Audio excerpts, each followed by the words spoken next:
us on Instagram. You better follow me at Philly Jam 95.3 FM. Happy Monday, everybody. Welcome to the Rebirth on Philly Jamz 95.3. I'm your host, Shay Marriott, and my co-host joining me tonight is... Hey, it's your boy Eli Isabel in the building, a.k.a. the South. I got something to say. Shay Marriott, Rebirth family, what's good? What's good, tri-state area? What's up with you? You hear the hoarseness, man? I hear a little something in there. I've been sick, man. I've been sick all week, but I'm good, and it's not COVID, y'all. I'm just putting it out there. It's not COVID. I just had a little sinus infection going on, but I'm here, and I'm happy to be in the building. You sound like a 95 T-Boss. A 95 T, is that yeah, sexy? you know that raspiness, I ain't too proud of it. What's that sexy song they had? I want to sing that one. Red Light. Yeah, the Red Light Special. We're going to give it that. I think Chili sung that one, so you got to go T-Boss. You know what, whatever. Chili took the lead on that one. But I'm glad you here. You better, Yeah. How you doing? How was your weekend? Busy, man. You know how I like to do absolutely nothing on the weekend? Cause the man, he had me going so hard during the week. I like to do nothing. But it was the kid's 15th birthday, which was in the middle of the week. Yes. Which meant we had to celebrate it on the weekend. Yeah. Happy birthday, Helly Rose. Yeah. Happy birthday, baby. So go ahead. By the way, I'm gonna let you slide because I was sick. So, but next time you have something from Miss Helly Rose, you know what? You know that's my girl. You know what? You right. Yeah, I'm right, feeling though. some type of way. You right though.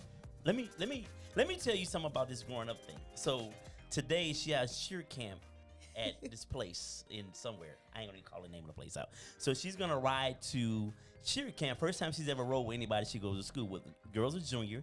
She has a car. So she's like, yeah, we'll take her because it's like right after school at 2:44. So I'm at work. Her mom's at work, right? So she says, Dad. She calls me afterwards and says, hey, how was it? Blah, blah, blah. She's like, Dad, you're not gonna believe this. I said, what? She says, I'm in the back seat. And the girls are talking, and the girl just casually said, "Oh yeah, we hooked up. I gave him head, and this happened." Oh no! And she was like, "Wait, turn the radio down." She said, "What you say?"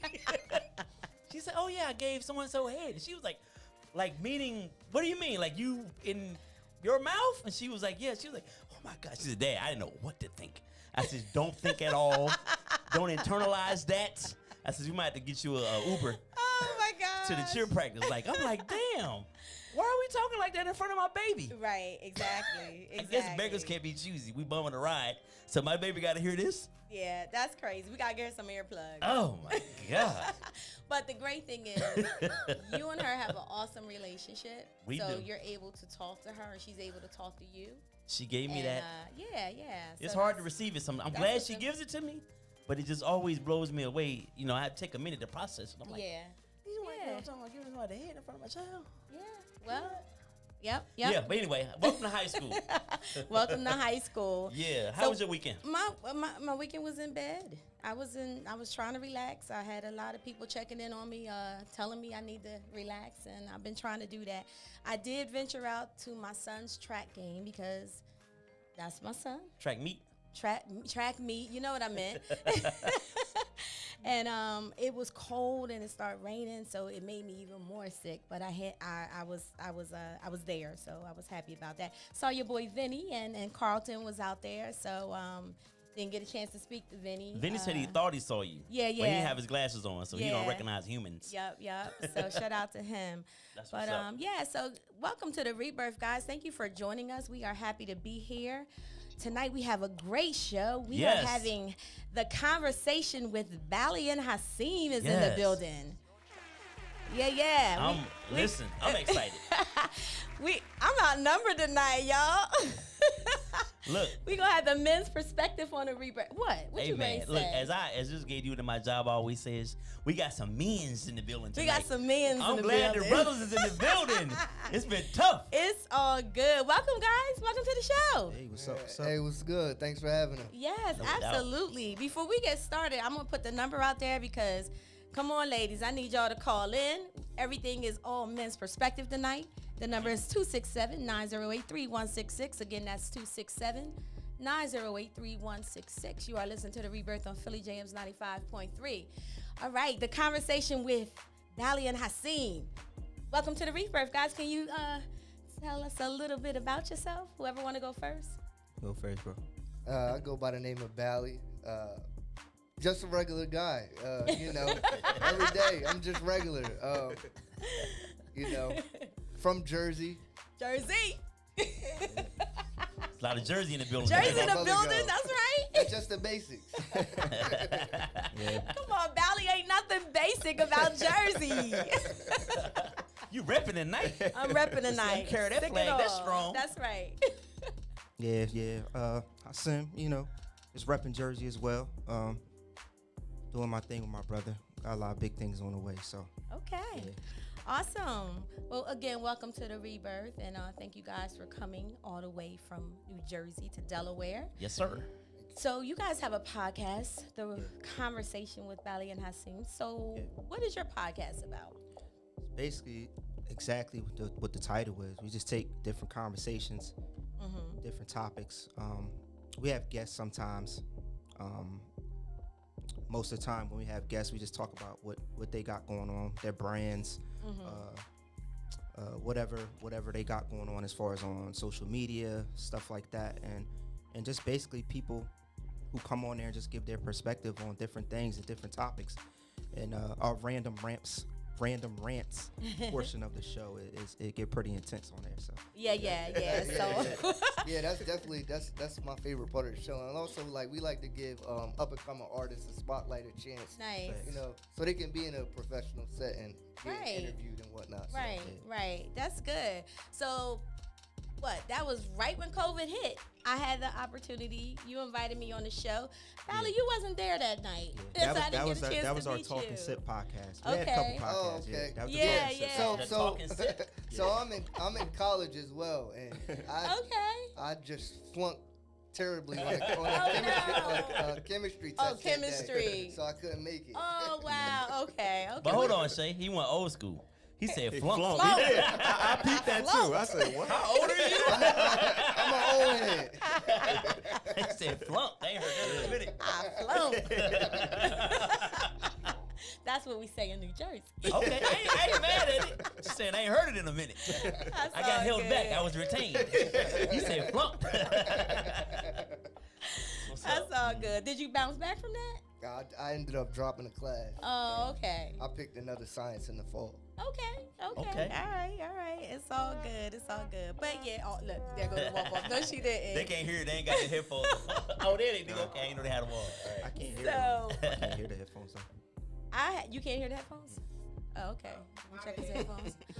So yeah, I had the pleasure to be on their podcast, Talk and Sip, and that was when it was in Philly. Yes. Yeah, and I think we were talking about mental health at the time. Yeah, That's mental when health in the black community. Yeah. So it was Good a very good conversation, and literally that is exactly when COVID hit. That next week everything shut down. Yeah. Man. Everything crazy. just shut down. It was just like, okay, it's a wrap. So tonight we are gonna get into some good topics tonight. We're gonna try to hit y'all with everything, kind of get the male perspective. I'm gonna be in and out of this conversation. I'm gonna let my boy Eli kind of run things tonight. So yeah, let's get started. I do have some questions. Yes. You know. Bet you do. Yeah.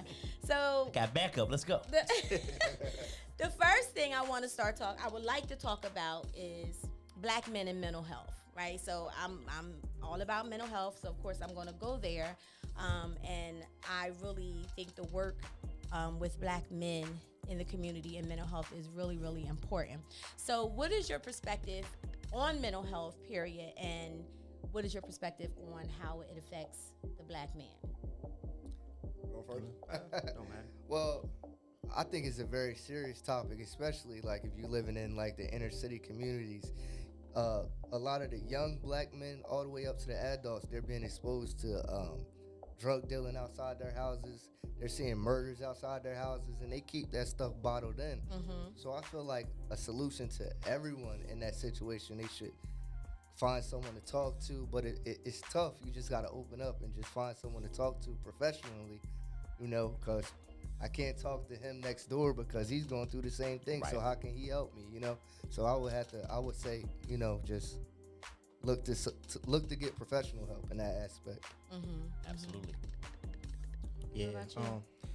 Everybody who I be talking to, like literally on my phone, I always text them. That's the first thing I say. I said, how you feeling? all the time. Like, how you feeling though on a mental type tip. So I think it's a big deal. You know, I had to show about it because I just want to podcasting and just talking is just a way for me to get out some of my stuff that I be having inside. So mental health is just like bro said, especially in the black communities, people don't see a lot of stuff. They turn to this and other stuff and music and they feel like, oh, like that's that, and it's like they don't see other stuff that you could be, and you know, other things that the world holds for black people. So from the black male's perspective, I just think like people just need to, it's hard, like I know it's trauma. So Absolutely. it's just to get out of those elements, those hood elements and the ghettos of America, and just try to better yourselves however you can. Yeah, absolutely. Definitely. You know, I'm all for it. I think that first and foremost, we have to deal with it, like the brother mentioned, like we come outside and we see all of these things going on. But one thing that's missed is the trauma that happens within the house before you even get to the street for some of us. You know what I mean? So you already walk outside with all this pent up anger and negative energy. So what happens when you're confronted, you know, by another brother with pent up anger and negative energy? That's going to be a combustible situation. So I think it's definitely important. I think that we have done a better job, I'll say the last 20, 25 years as a community of accepting therapy, black men. I think there was a time where like my father and I'm a little older than you guys, I'm assuming, there was no way they would go talk to anybody about nothing. We just held that thing in and dealt with it. So we've come a long way. Do we have a long way to go? Yeah. Absolutely. Yeah. I'm definitely I'm pro therapy and doing what you have to do. So I have a question for all three of you. So why is it so hard when men come together to have genuine, deep down, gut conversation about emotions and feelings and the struggles? Why is it always surface stuff? How's the game? What about those Eagles? And, you know, stuff like that. Like, if you're hurting and you're angry, like you said, you know, if you go outside and you're met with another angry black man or whatever, and then, but why does it have to be that way? You know what I'm saying? What's going on with the conversation between black males? I feel like it start from young. You got. Oh, so you talking? I'm over here looking at it. you got your dad or your uncle or your OG or whoever. Like, oh, don't cry, you punk. Get up, you punk. Right. Right. So it's naturally in your mind. Like, no, I don't like. You can't show that side. I gotta be tough. It's like a masculinity thing, I feel like. But I do have two guy friends that I'm real close with that I do talk to about like everything. Okay. But now though. At what? Now though, right? But yeah. Before you wasn't always like no. Yeah. Speak. Go ahead. Air his laundry. For sure. No, for sure. No, because it's always a matter of it ain't nobody's business. You know what I'm saying? It ain't nobody's business what's going That's on how we function in our community. Yeah. Exactly. And we've been taught, again, like you said, to keep stuff bottled up. Now you just keep pushing. This is what you're supposed to be.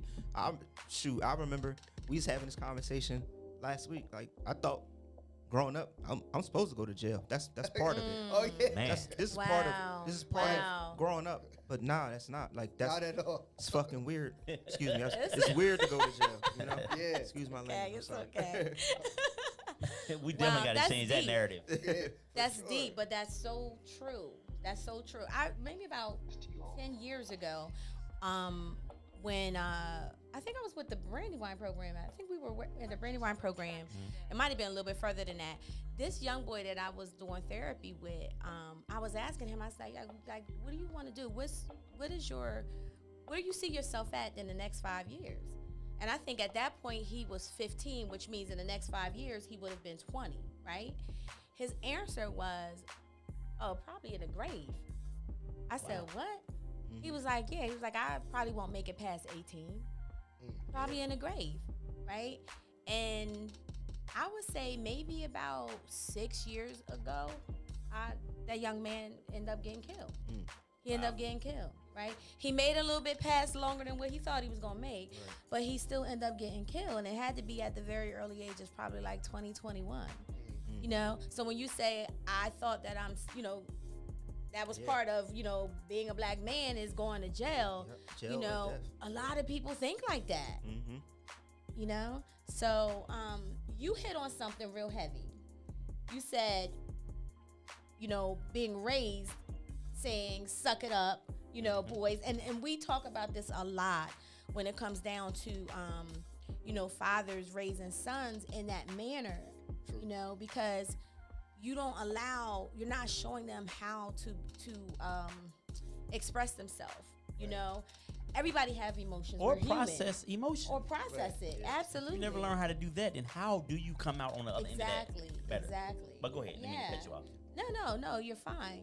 But, then you have these young boys that turn into these grown men that emotionally, they're still young boys. Emotionally.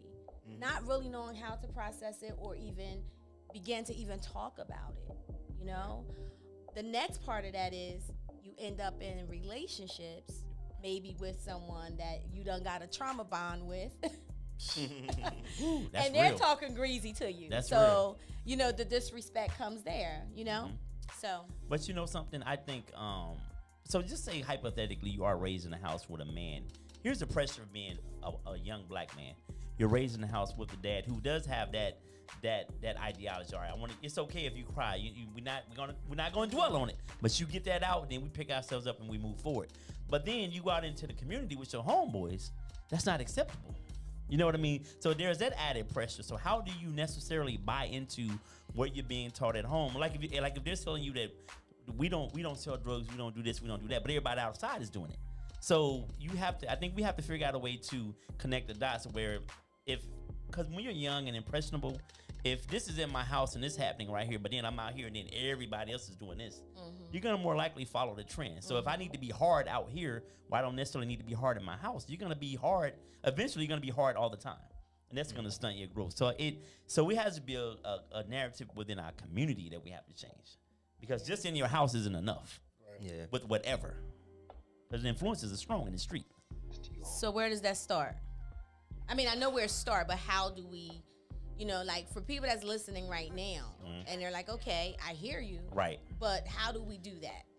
Well, collaboratively, as a community, I think we have to, first of all, we have to remove our ego. Our ego is 90% of our problem as black men when it comes to us, how we interact with each other. Everything is ego driven. Everything is, you're not going to slight me. You're not going to make me look like a punk. You're not going to clown me in front of these girls. Everything is ego driven. So I think once we can remove the ego out of it, then we can really get down to some real conversation and teach our kids early on. If he's doing it with his son, I'm doing it with mine, he's doing it with his, then eventually you have more kids that are on that wave than the ones that are like being hardcore gangsters. Yeah. I mean, that's going to be a lot of work, but it has to start somewhere. Sure. All right. My opinion. All right. You guys are listening to the Rebirth on Philly Jamz 95.3. Come on, tune in. Give us a call. I see you guys out there on social media. I know you got something to say. The number is 267-908-3166, or you could just leave a comment. What do you think? Black men and mental health. So when we talk about mental health, all right, we cannot talk about this subject without addressing Will Smith, Kanye West, and even Tyrese, right? Yes. What all three of those men have in common? They all had a break, a mental break publicly. In front of the world. In front of the world. I'm like bobbling here because I'm trying. They all had a mental breakdown publicly. But like you had sent me something, and which was talking about this, addressing these three